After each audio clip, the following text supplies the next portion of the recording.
सबसे पहले इच्छा होती है उस परम स्थान के दर्शन की जहां भगवान शिव ध्यान में स्थित है। कैलाश पर्वत उनका परम आसन। ये कोई साधारण पर्वत नहीं बल्कि भगवान शिव का साक्षात रूप है। इसके चरणों में है मानसरोवर, मीठे जल की पवित्रता, और राक्षस ताल, खारे जल की रहस्यपूर्ण गहराई।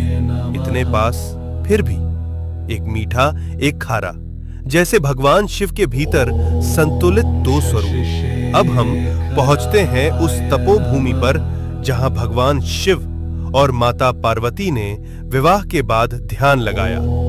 ये है आदि कैलाश, उत्तराखंड के ऊंचे हिमालय में स्थित, जहां आज भी उनकी ध्यान ऊर्जा का कंपन महसूस होता है। यही है गौरी कुंड और पार्वती सरोवर।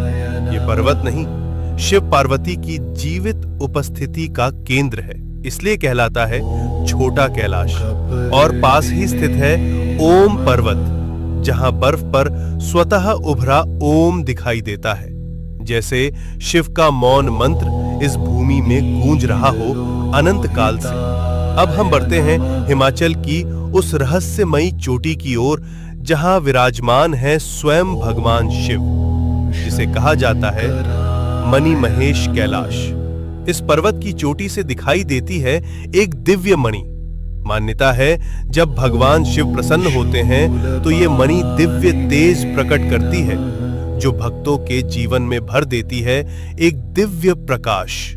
इसके चरणों में स्थित है पवित्र मणि महेश झील, जहां हजारों श्रद्धालु हर वर्ष स्नान करते हैं और भगवान शिव का आशीर्वाद प्राप्त करते हैं। अब हम पहुंचते हैं हिमालय की उस ऊंचाई पर जहां की हवा भी हर हर महादेव का जप करती है। यह है श्रीखंड महादेव। यहां स्थित है एक भव्य प्राकृतिक शिवलिंग। यहां तक पहुंचने का मार्ग अत्यंत कठिन, लेकिन कहा जाता है जिसे स्वयं भगवान शिव बुलाते हैं वही इस दिव्य शिखर तक पहुंच पाता है। श्रीखंड महादेव केवल एक शिवलिंग नहीं, ये है भगवान शिव का हिमालयी सिंहासन। अब हम पहुंचते हैं भगवान शिव के एक और दिव्य धाम पर, हिमाचल की उस रहस्यमयी भूमि में किन्नौर कैलाश। यहां स्थित है सदियों पुराना एक विशाल शिवलिंग, जो अपने आप में अपार ऊर्जा समेटे हुए। और कहा जाता है यात्रा के दौरान कई भक्तों को ब्रह्म कमल के दर्शन भी हुए हैं। ओम नमः शिवाय।